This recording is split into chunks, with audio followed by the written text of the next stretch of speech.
에듀윌 유료 회원만의 라이브 클래스. 그러면 두 번째 시간 보겠습니다. 이제는 이제 머리부터 제대로 갑니다. 자, 정신 차리시고 이번에 합격 진도 나갑시다. 누구세요? 저 애들 교수인데요. 제가 늘 가까이 있으니까 이번엔 합격. 집에서도 학원처럼 공부하는 혜택. 오직 에듀윌 유료 회원에게만.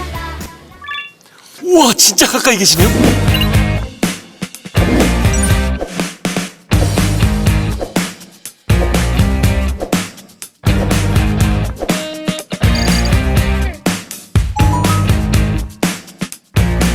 금융에서 우리 부동산 학교는 금융에서 구체적으로 뭐라고 표현하냐면 저당채권이라고 말해요. 다시 피담보채권의 이름을 뭐라고 말한다고요? 저당채권. 그게 구체적으로 더 명확한 명칭은 주택저당채권. 주택저당채권. 줄여서 저당채권. 따라서 여기에는 저당권의 피담보채권이 형성되는 시장이에요. 이해가셨어요? 그럼 저당권의 피담보채권의 이름을 줄여서 저당채권, 원래 이름은 주택저당채권. 이 주택저당 채권이 여기서 형성된다. 이렇게 말한다고요. 여러분은 이것을 지금 적어서 막 외우려고 그러지 마세요. 기초강좌에 저걸 막 외우는 걸 많이 집중해서 하시지 마시고 큰 흐름을 이렇게 잡으세요. 그게 제일 중요해. 그러니까 저는 어떤 의미에서 앞으로 또 말할 건데 기초강좌 때 이런 이야기를 막 적어놓고 이걸 다 외길 바라진 않아요. 그러니까 여러분이 제가 다음 주에 물어봤을 때 이런 내용들을 다 말하지 못해도 상관없어요. 그냥 편하게 들어보세요. 자, 그런데 대출을 어떻게 했다? 1억 원 대출했는데 고정금리 5%로 자금을 대출했다고 가정해봐요. 그리고 융자기간은 10년이라고 할까요? 10년? 융자기간 10년. 자, 10년인데 고정금리예요. 5% 고정금리. 그러면 금융기관은 1억 원을 대출과 동시에 얼마 있어야 이 돈을 회수할 수 있어요? 원칙적으로 10년 있어야 회수하지. 그 말은 돈이 10년간 묶인다는 얘기죠.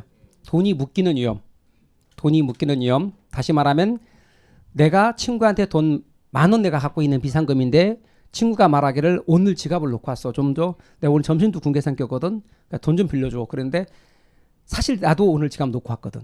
근데 나는 집이 좀 걸어서 갈 만해. 근데 비상금 10,000원이 있어요. 근데 나도 놓고 왔어. 이렇게 말하면 구차해져서 그냥 있는 비상금 10,000원을 빌려줬어. 그럼 친구가 말하기를 내일 내가 학원 올 때 가지고 올게 이렇게 말했단 말이에요. 그러면 내일 줄게 라고 하면 내일까지 돈이 묶이죠. 이렇게 돈이 묶이면 나는 그 돈 쓸 수 있어 없어? 없죠. 그러니까 돈이 묶이는 위험을 뭐라고 말하냐면 아까 돈을 뭐라고 그랬어요? 유동성. 따라서 유동성 위험이라 그래. 그럼 앞으로 여러분은 유동성 위험이란 돈이 묶이는 위험이다. 그러면 은행은 대출과 동시에 돈 받을 때까지 돈이 묶인다. 그게 무슨 위험이라고요? 유동성 위험이라고. 따라서 얘는 유동성 위험이라는 게 있어. 요게 항상 따라가요. 그럼 앞으로 여러분 유동성 위험이란 돈이 묶이는 위험으로 생각하십시오. 돈이 묶이는 위험이다. 이렇게. 또는 돈이 묶인다는 말은 현금화가 어려운 위험이다. 현금화 할 수 없는 위험. 이해가셨어요? 근데 현금화 할 수 없는 위험이지만 나중에 이제 좀 더 자세히 배우게 됩니다. 따라서 돈이 묶이는 위험으로 일단 이해하십시오. 두 번째는 5%로 빌려줬거든요. 그런데 시장 이자율, 시장 금리가 6%로 바뀌었어. 올랐대. 그러면 나는 지금 5%로 돈이 묶여 있는데 시장 이자율이 6%니까 몇 퍼센트 손해나는 거예요. 퍼센트와 퍼센트 차이를 포인트 붙입니다. 1%포인트만큼 손해나는 거죠. 그래서 1%만큼 손해난다. 그걸 금리 위험이라 그래. 다른 말로 이자율 위험. 따라서 금리 위험 혹은 이자율 위험. 따라서 금융기관은 대출과 동시에 두 가지 위험이 자동적으로 따라와요. 무슨 위험과 무슨 위험? 유동성 위험과 금리 위험이 따라와요. 그런데 여러분 유동성 위험을 해소하는 방법. 자, 아침에 이제 딱 왔거든요. 그런데 아침에 또 도착해서 첫 시간 강의를 딱 끝나고 쉬는 시간에 친구가 말한 거예요. 10,000원 빌려달라고. 그래서 10,000원 빌려줬어. 그런데 가만히 생각해보니까 나는 그러면 내일까지 오늘 점심도 못 먹게 생겼고 내일까지 돈이 묶인단 말이에요. 이 유동성 위험을 해소하는 방법이 뭐가 있을까? 그렇다고 내가 카드를 가져온 것도 아니고 그래서 이렇게 말했어요. 오늘 강의 제일 마지막 시간 끝나고 친구한테 다시 말했어요. 친구야, 너 빌려주고 내내 3시간 동안 생각해봤는데 아무리 생각해도 나도 오늘 점심 굶게 생겼거든. 그냥 줘. 그냥 도로 줘. 이렇게 하는 방법. 유동성 해소하는 방법입니다. 다시 말하면 은행이 대출했어요. 갑돌이한테. 그래놓고 다음날 그런 거야. 야 갑돌아, 밤새 생각해봤는데 어제 대출한 거 1억 있지? 도로 돌려줘. 이렇게 하면 유동성 위험이 해소됩니다. 자, 그러면 친구 관계 끝나는 거 맞죠? 네.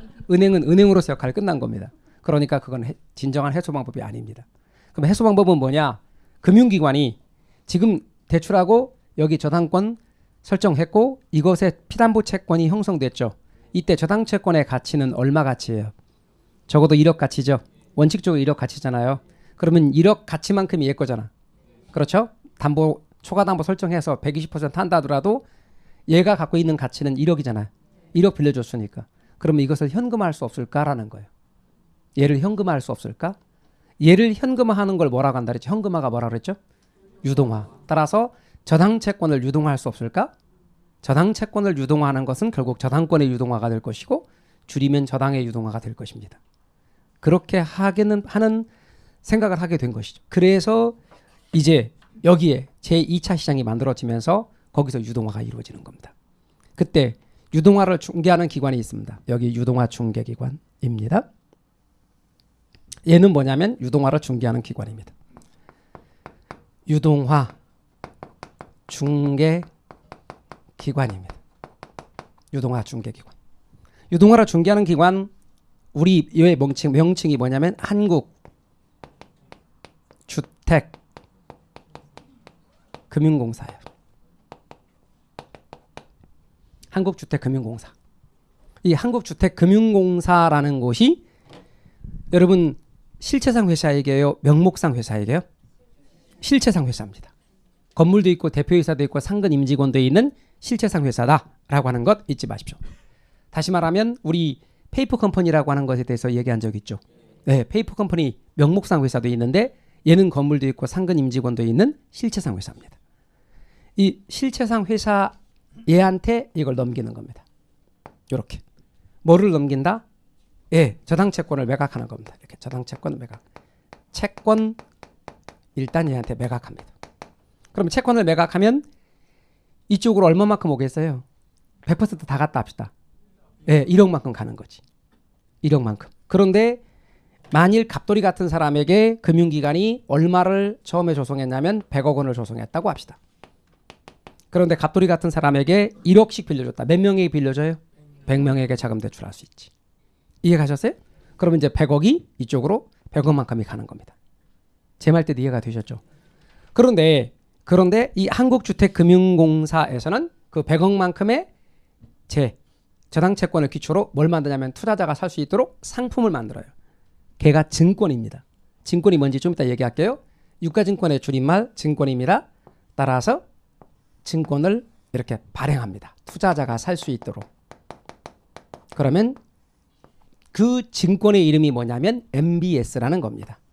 따라서 MBS라는 주택저당 증권을 발행한다. 그러면 투자자가 이것을 산다. 그럼 투자자 돈이 이쪽으로 들어간다. 자, 100억만큼 만들어서 팔았으니 얼마가 들어가겠어요? 100억이 들어가겠지. 100억만큼이 얘를 통해서 이렇게 들어온다. 따라서 현금이 들어온다. 자, 현금이 들어왔다. 무슨 위험 해소돼요? 첫 번째.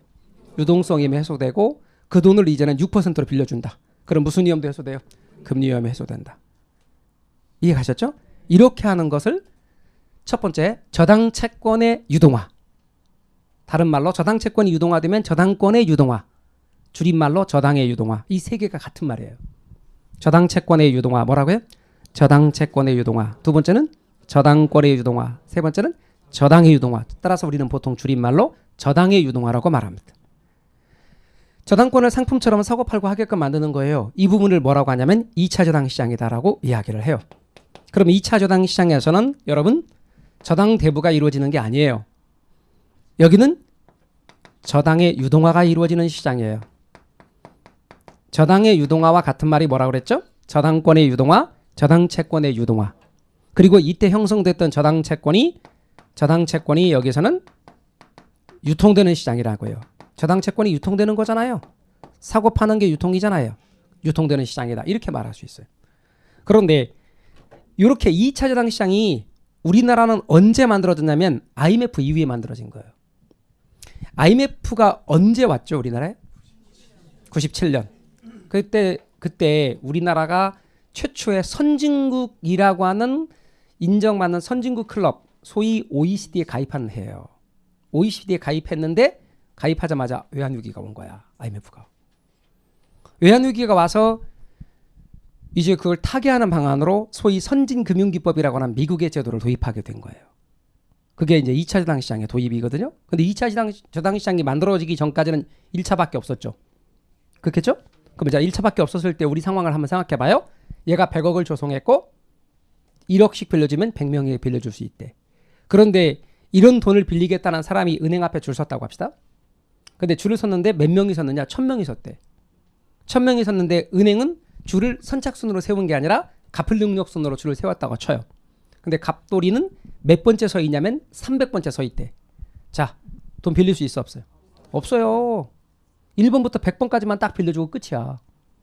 그러니까 1차 저당시장밖에 없을 때는 은행에 대출 받기가 하늘의 별 따기였다고. 그래서 여러분 2000년대 이전에는 은행에서 대출 받기가 되게 쉽지 않았어요. 소위 은행에 아는 사람이 있거나 높은 사람 아는 사람 있지 않으면 은행에 돈 빌리기가 어려웠다고. 그런데 그전 더 오래전에는요. 은행의 이자율이 20%대인 적도 있어요. 우리 방실에 계신 연세가 드신 어른들은 기억하실 수 있을 거예요. 은행 이자율이 사채도 아니고 은행 이자율이 20%대 막 이렇게 높은 이자율일 때도 있단 말이에요. 그런 과정 속에서 서민들이 주택을 대출받아서 집 세울 수 있는 것은 꿈도 못 꾸는 일이었어요. 그러다 보니 만들어진 제도 중에 하나가 전세제도 같은 거예요. 내가 갖고 있는 돈이 1억 있어. 집은 1억 5천이래. 예를 들면. 그럼 5천이 모자라잖아요? 그러니까 이렇게 한 거지.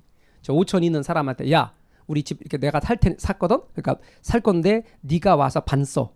나도 반 쓰고 우리 불편하지만 어차피 화장실은 저 마당 바깥에 있는 마당 쪽에 있는 거니까 우리 같이 쓰자. 전세라는 게 만들어진 거예요. 전세도 뭐다 일종의 집 살려고 돈 끌어오는 금융, 주택 소비 금융에 해당되는 거지. 다만 비제도권 금융일 뿐이죠. 다시 돌아와서 그런데 2차 저당시장이 만들어짐에 따라서 이렇게 돌아와서 돈이 한 번 또 들어왔죠. 100억이. 그 들어온 100억을 이제 101번부터 200번까지 빌려주는 거지. 이해가셨어요? 그리고 또 유동화하겠지. 그럼 또 유동화하면 또 100억이 들어오겠죠. 그러면 201번부터 300번까지 빌려주는 거죠. 그럼 드디어 갑돌이도 돈을 빌릴 수 있게 되는 거죠.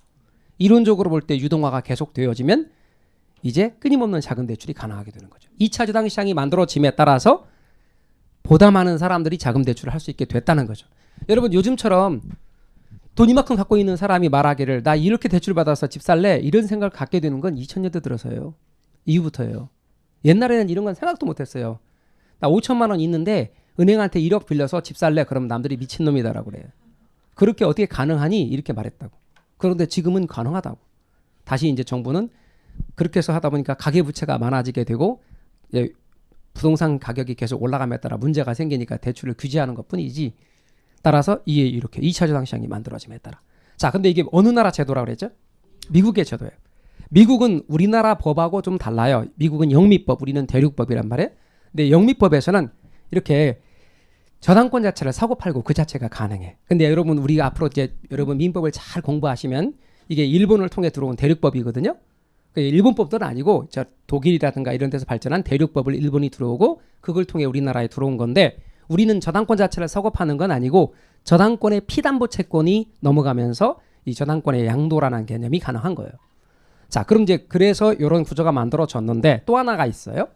여러분 미국의 은행하고 우리나라 은행하고 좀 차이점이 미국의 은행은 규모도 크고 역사도 깊어.